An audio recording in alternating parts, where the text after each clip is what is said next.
Kalau mau bertempur, ya cari lawan yang sepadan. Heho Pop Gengs.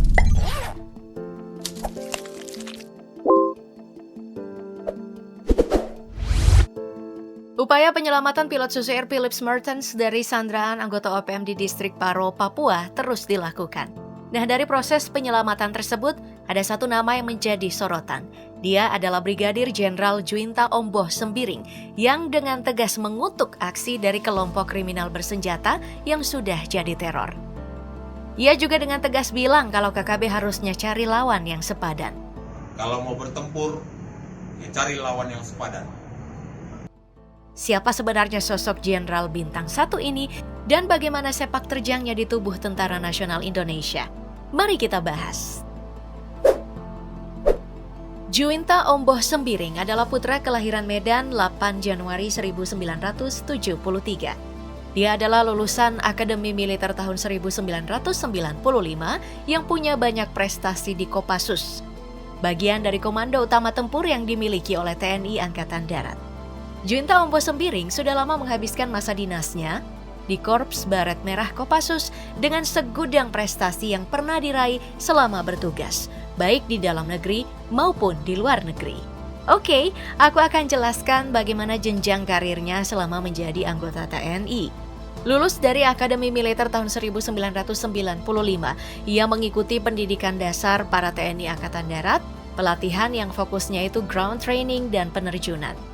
Mengikuti Pusat Pendidikan Infanteri atau Pusdikif, ikut Komando 73 Baret Merah Kopassus, mengikuti Dik Para Utama, Dik Lapa 1, dan Selapa 2 Khusus Perwira.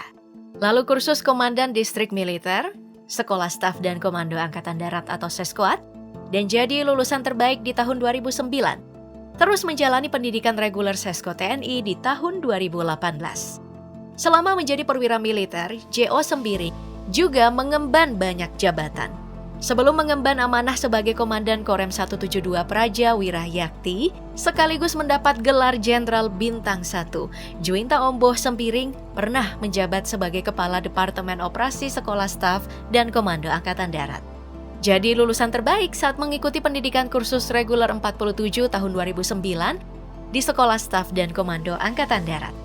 Pertengahan 2010 hingga 2012, ia menjabat Komandan Batalion 33 Grup 3 Sandi Yuda, kemudian Komandan Satuan Intel Kopassus. Di tahun 2013, diamanahkan sebagai Dandim 1714 Puncak Jaya. Setahun kemudian, kembali ke Kopassus dan mendapat amanah sebagai Kepala Penerangan Kopassus. Pada tahun 2014 hingga 2015, menjabat sebagai Wakil Komandan Grup 3 Sandi Yuda. Lalu setahun didapuk jadi Komandan Grup 3 Sandi Yuda. Nah, bicara tentang keluarganya, J.O. Sembiring telah menikah dengan seorang Dr. Elizabeth Rahayu Sitohang. Pernikahannya tersebut lalu dikaruniai 2 orang anak. Mereka adalah Immanuel Zoe Valentino Sembiring yang berumur 13 tahun dan Joshua Rico Timothy Sembiring yang baru beranjak 8 tahun.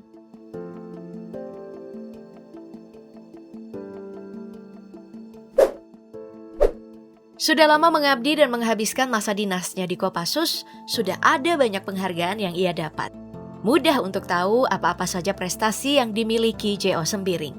Prestasi terlihat dari brevet dan tanda kehormatan yang melekat di dada kiri dan kanannya. Di sebelah kanan atas ada Basic Parachutist Badge dari Angkatan Darat Thailand.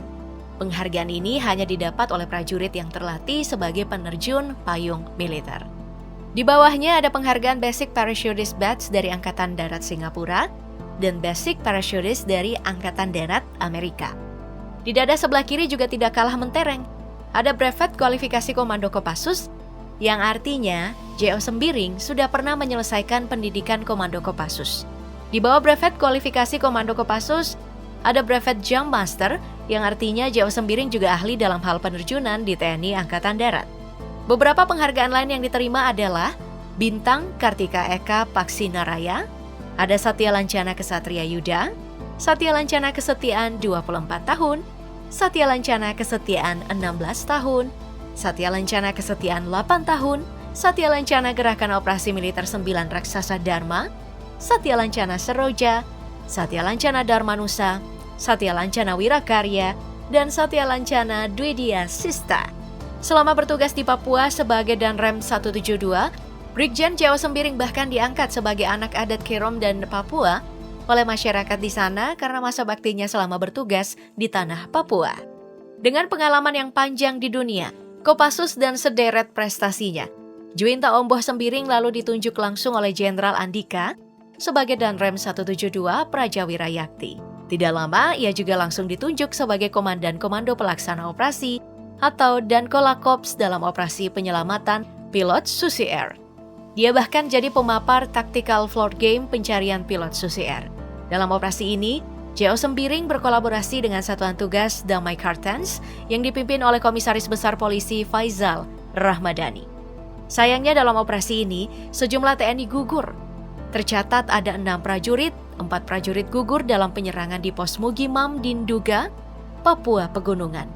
Lalu 2 prajurit lainnya gugur saat kontak senjata di wilayah lain. Dalam operasi ini, ada serangan kilat dari KKB yang diduga karena adanya informasi bocor. Karena kejadian ini, Panglima TNI Yudo Margono perintahkan pengerahan bantuan tempur secara maksimal di wilayah Duga.